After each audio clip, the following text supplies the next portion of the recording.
বাংলাদেশে মামলা মোকদ্দমা অত্যন্ত সস্তা এবং এটি তুচ্ছ মামলাকে উৎসাহিত করে। একটা মানে থাপ্পড় দেওয়ার করে সে মামলা করার জন্য চলে যাচ্ছে। আইনজীবীগণ সিনিয়রের কাছে গিয়ে কিছু শিখেন।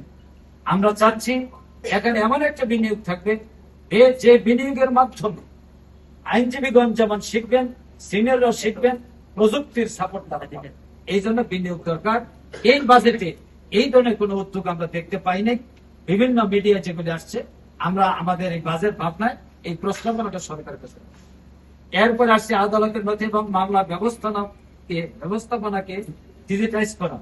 বাংলাদেশের নথি আমার অভিজ্ঞতা হলো 2024 সালে স্বৈরাচারের আমলের একটি মামলা, এই মামলা আমরা পেন্ডিং ছিল।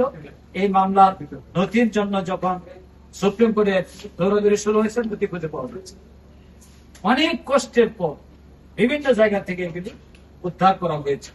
আজকে যদি এটা ডিজিটাইজ থাকতো, তাহলে কম্পিউটারাইজড স্ক্যানিং এর মাধ্যমে গোটা সিস্টেমটাই অন্তর্ভুক্ত হতো।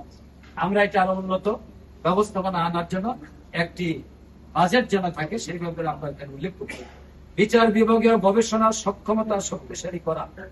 অনেক বিচারকের পর্যাপ্ত গবেষণা সহায়তার অভাব রয়েছে। জুডিশিয়ারিতে জাজমেন্ট দেওয়ার ক্ষেত্রে অতীতে যেমন একটা উল্লেখযোগ্য রেফারেন্স থাকতো এবং প্রেসিডেন্ট থাকতো, বিভিন্ন দেশের রেফারেন্স উল্লেখ, আজকেও সেটা হচ্ছে। তবে আইন বিচারককে এই কাজে সহযোগিতা করার জন্য যে গবেষণা ধর্মী একটা সেল সাপোর্টিং দরকার, এটা সরকারের পক্ষ থেকে অপর্যাপ্ত রয়েছে। আমরা এই ক্ষেত্রে একটি বাজেট রাখার ব্যাপারে প্রস্তাব করছি। 8 নম্বর, বিচার ও কর্মচারীর সংখ্যা বৃদ্ধি। বিচারকের সংখ্যা সম্পর্কে উদ্বোধনী বক্তব্যে আমাদের কেন্দ্রীয় সভাপতি বলেছেন, পর্যাপ্ত বিচারক না থাকার কারণে আমরা ঈদের আগেও শুনানি করা সম্ভব হয় নাই। 2000 তালিকাভুক্ত জরুরি কিছু কেস ছিল, এই কেসগুলো নিষ্পত্তি হওয়া দরকার ছিল ঈদের আগে। ফৌজদারি বিভিন্ন মামলার কারণে এবং বিচারকের অভাবে এই মামলাগুলো নিষ্পত্তি হয়নি। এই ক্ষেত্রে বিচারকের সংখ্যা বাড়ানো দরকার। এই জন্য বাজেট লাগবে। মাত্র 2200 কোটি টাকার বাজেট দিয়ে বেতন, তারপরে সংস্কার, এটা কি করে সম্ভব? এই জন্য বাজেটের পরিমাণ অনেক বেশি বাড়ানো প্রয়োজন বলে আমরা মনে করি। স্বাধীন নিরাপত্তা ও সুরক্ষা প্রদান। রাজনৈতিকভাবে সংবেদনশীল বা বহুল আলোচিত মামলা পরিচালনা করি বিচারকদের পর্যাপ্ত নিরাপত্তা প্রয়োজন। অনেক মামলা পলিটিক্যাল কারণে বিচারকগণ বিব্রত বোধ করে। বিব্রত বোধ করার কারণ কি? নেপথ্য কারণ হচ্ছে তার থ্রেট আসতে পারে এবং বিভিন্ন ধরনের নিরাপত্তাহীনতার ঝুঁকির সম্মুখীন তিনি হতে পারেন। এই ক্ষেত্রে রাষ্ট্রকে সবচেয়ে বেশি গুরুত্ব দিয়ে এই সুরক্ষা এবং নিরাপত্তার ব্যবস্থা করতে হবে বিচারকদের জন্য। আমরা এটাকে মেসেজ দিচ্ছি এই জন্য যে অতীতে তো বিচারকদের বাড়িতে গিয়ে দখল করা হয়েছে এবং রিজাইন করতে বাধ্য করা হয়েছে। এই সব কাজ বন্ধ করে যাতে করে জুডিশিয়ারির মর্যাদা সর্বোচ্চ মর্যাদায় থাকে, এই ক্ষেত্রে রাষ্ট্রেরই দায়িত্ব হচ্ছে এই জন্য বাজেট প্রণয়ন করা এবং প্রয়োজনীয় সহযোগিতা। 10 নম্বর, একটি বিচার বিভাগের সংস্কার ও কর্মদক্ষতা তহবিল থাকা দরকার। দাতা সংস্থার প্রকল্প বা নির্বাহী অনুমোদনের উপর নির্ভর না করে সংস্কার বাস্তবায়নের জন্য বিচার বিভাগের নিজস্ব সম্পদ থাকা উচিত।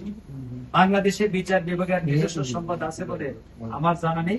যে বিল্ডিংটাতে বিচার কার্য হয়, এই বিল্ডিং ছাড়া বিচার বিভাগের আর যে বাড়িতে তিনি থাকেন, এক এক জায়গায় এক এক সুবিধা। বিভাগের শহরগুলির হেডকোয়ার্টারে জজদের জন্য বাড়ি আছে, পূর্বের জমিদার আমলের বাড়িতে তারা থাকেন, ফলে একটু বিস্তৃত বাড়ি। কিন্তু অধিকাংশই জজদের বাড়ির যে অবস্থা, এই বাড়িতেই তো তাদের থাকার অবস্থা নেই। অথচ বিচার আঙ্গনে সদা সর্বদা সংস্কারমূলক কার্য অব্যাহত রাখা দরকার। এটার জন্য একটা বিপুল অর্থ দরকার। এই অর্থের জন্য আমরা নির্ভর করি বিভিন্ন সংস্থার উপরে। বাইরের থেকে এসে বিভিন্ন ট্রাস্ট, বিভিন্ন প্রতিষ্ঠান, ফাউন্ডেশন, এনজিও, এরা এসে এই কাজগুলো করছে।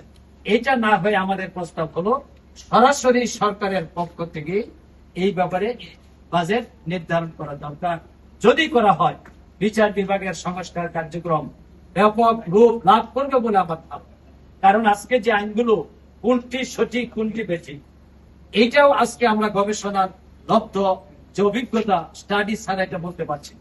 জুলাই সনদ নিয়ে আমাদের এত বিতর্ক হবে, এই জুলাই সনদকে কেন্দ্র করে সংবিধানের এত ব্যাখ্যা দেওয়া হবে, কিন্তু এই সংবিধান 2024 সালে 5ই আগস্টের পর কোথায় ছিল? এই সব প্রশ্ন করার সুযোগ এই জন্যই পাচ্ছে যে বাংলাদেশের বিচার আঙ্গনে মাথা তুলে দাঁড়িয়ে আইনের সংস্কারের জন্য যে স্টাডি, যে সাপোর্টটা দরকার সেটা না থাকে। আমরা আশা করি এই ব্যাপারে বাজেট প্রণয়নে যারা আছেন তারা গুরুত্ব দিন। এই পয়েন্টের লাস্ট হচ্ছে 11 নম্বর, আইন ব্যবস্থার অপব্যবহার রোধ করার জন্য আমরা বাজেট প্রণয়নের প্রস্তাবনা রাখছি। এক্ষেত্রে আমরা বলেছি বাংলাদেশে মামলা মোকদ্দমা অত্যন্ত সস্তা এবং এটি তুচ্ছ মামলাকে উৎসাহিত করে। একটা মানে থাপ্পড় দেওয়ার করে সে মামলা করার জন্য চলে যাচ্ছে। থানাগুলি এত সহজ, শুধুমাত্র পলিটিক্যাল ইনভলভমেন্ট থাকলে প্রতিপক্ষের বিরুদ্ধে মামলা নিয়ে নিচ্ছে। তুচ্ছ ঘটনাকে কেন্দ্র করে মামলাকে উৎসাহিত করা, কিন্তু রাইট নষ্ট হয়ে যাচ্ছে। এই রাইটের এগেনস্টে প্রতিকার পাওয়ার জন্য মামলা করার সাহস এগুলো। এই যে একটা কারেজিয়াস ভূমিকা রাখার ক্ষেত্রে কমতি আছে, এই কমতিটা যদি আমরা দূর করতে না পারি, জাতি হিসেবে আমরা অনেক পিছিয়ে। একটি পর্যায়ে আদালতের ফি এবং মামলা দায়ের খরচ পর্যালোচনা করা উচিত, যাতে তা মামলার প্রকৃত খরচকে প্রতিফলিত করে এবং জব আইন ব্যবস্থা সম্পন্ন অন্যান্য দেশের মানের সাথে সামঞ্জস্যপূর্ণ হয়। এটা হলো আমাদের কথা। সর্বশেষ কনক্লুশন আমরা যে কথাটা বলতে চেয়েছি, মূল বিষয়টি শুধু বিচার বিভাগের জন্য কত টাকা বরাদ্দ করা হচ্ছে এটা আমাদের বিবেচ্য বিষয় নয়। বিবেচ্য বিষয় হলো এই টাকাটা কারা নিয়ন্ত্রণ করছে, কোন কর্তৃপক্ষ এটা নিয়ন্ত্রণ করছে। এই কর্তৃপক্ষের ব্যাপারে আমাদের বক্তব্য। আমরা বলছি যে এই কর্তৃপক্ষ হবে জুডিশিয়ারি, পৃথক সচিবালয়ের মাধ্যমে এটা কন্ট্রোল। সুতরাং এই বাজেট কত টাকা তার চাইতে ওই গুরুত্বপূর্ণ বিষয়টি আসন্ন বাজেট অধিবেশনে সরকারকে সুরাহা করতে হবে। এটা বাজেট প্রস্তাবনার আলোচনার একটি গুরুত্বপূর্ণ বিষয়। এরপর আমরা বলেছি যে বিচার বিভাগ তার কর্মী নিয়োগ, অবকাঠামো, পদোন্নতি এবং অর্থের জন্য নির্বাহী বিভাগের উপর নির্ভরশীল, তা সম্পূর্ণরূপে স্বাধীন হতে পারে না। প্রত্যেক রাজনৈতিক দলের নেতারাই বক্তৃতা দেন জুডিশিয়ারি খুব স্বাধীন। একটা কর্মী নিয়োগ করার ক্ষেত্রেও তিনি স্বাধীন। তার জন্য দরকার একজন পেয়াদা, একজন পিয়ন, এটার জন্য তিনি স্বাধীন না। বিচার করার ক্ষেত্রে তিনি স্বাধীন হলেন কেন? একজন নিরাপত্তা প্রহরী নিয়োগ করার জন্য তাকে সরকারি কোষাগার থেকে অর্থ আনার জন্য দ্বারস্থ হতে পারে। তাহলে তো এটা স্বাধীনতার উপর একটা পরোক্ষ চাপ সৃষ্টি করা হচ্ছে। আমি তোমাকে অর্থ দিচ্ছি, আমি তোমাকে সাপোর্ট দিচ্ছি, নিরাপত্তা দিচ্ছি, বাসস্থান দিচ্ছি, বেতন দিচ্ছি, আর তুমি এর মধ্যে স্বাধীনতা বজায় রাখো। এটা একটা মনস্তাত্ত্বিক চাপ তৈরি করে। সুতরাং আমাদের মূল বিষয়বস্তু হচ্ছে যে বাজেট সম্পূর্ণ পৃথক হবে, বিচার বিভাগ পৃথক হবে এবং বিচার বিভাগ বাজেট প্রদান করে একটি শক্তিশালী জুডিশিয়ারি তৈরি করবে। আর সেই শক্তিশালী জুডিশিয়ারি যদি তৈরি হয়, তাহলে আমার এই প্রস্তাবনার প্রথম বাক্যটি হলো, এখন আমি শেষ বাক্য দিয়ে প্রথম যেটা, যে একটি দেশের সভ্যতা নিরূপিত হয় সে দেশের বিচার বিভাগ কতটুকু স্বাধীন তার উপর ভিত্তি করে আমাদের সভ্যতা তখনই প্রতিষ্ঠিত হবে, বিশ্বে আলোচিত।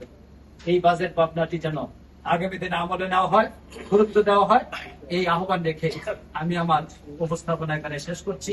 আসসালামু আলাইকুম।